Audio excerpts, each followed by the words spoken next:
Gajah Jawa atau Elephas maximus sondaicus adalah subspesies yang baru diusulkan oleh Paules Edward Pieris de Raniagala pada 1953.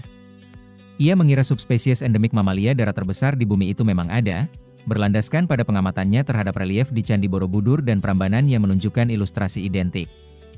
Padahal, menurut riwayat arkeologi, fosil termuda yang ditemukan di Pulau Jawa ditemukan di endapan Pleistosen, sekitar 2,6 juta hingga 11.700 tahun silam.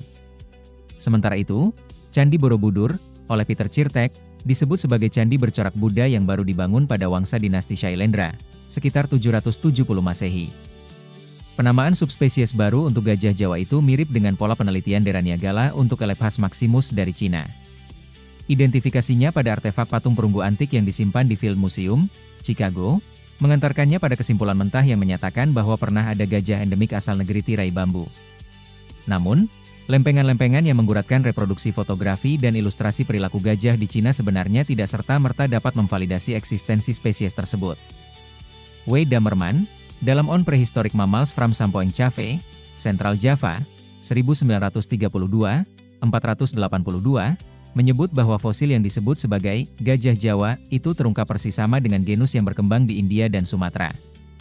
Dari subspesies itu, hanya 2 geraham gajah dewasa, sebagian patah, yang ditemukan persis dengan geraham gajah Sumatera modern, Elephas maximus sumatranus.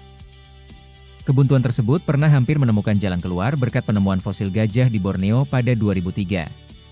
Kompas menyiarkan, fosil gajah kecil, yang dikonservasi Sultan Sulu, kini masuk Filipina, beberapa abad silam, disebut merupakan ras gajah Jawa terakhir. Gajah kecil di Cebu itu disebut punah sejak 1800-an. Hasil temuan tes DNA oleh peneliti Columbia University dan Worldwide Fund for Nature menyatakan, gajah kecil di Borneo secara genetika berbeda dengan subspesies gajah Sumatera atau Asia lainnya. Akan tetapi, kebenaran serta hubungan antara gajah kecil dan subspesies gajah Jawa masih dugaan, belum menemukan titik terang. Lebih dari itu, pertanyaan soal kapan gajah Jawa punah, belum bisa terjawab sampai hari ini. Terdapat berbagai memoir dan ilustrasi yang menyatakan bahwa gajah Jawa adalah hewan agungan adiluhung bagi kerajaan-kerajaan di Nusantara. Eksistensi gajah pernah terinformasi dalam ilustrasi peta-peta dunia kuno. Salah satunya ialah peta yang dibuat oleh Urbano Monte pada 1587, yang kemudian direvisi lebih rinci dalam Peta Jawa, Gubahan Henry Chatelain, 1718. Menyitir catatan para penjelajah Tiongkok, Damerman menulis bahwa gajah adalah kendaraan tunggangan raja-raja Jawa semasa periode Hindu-Buddha. Namun boleh jadi, gajah-gajah tunggangan raja diimpor dari India, bersamaan dengan kronik ekspansi bejana-bejana perunggu ke Nusantara. Lalu, gajah-gajah itu dikembangkan, diperanak, dan menjadi primadona kebanggaan raja-raja di Jawa pada masa berikutnya.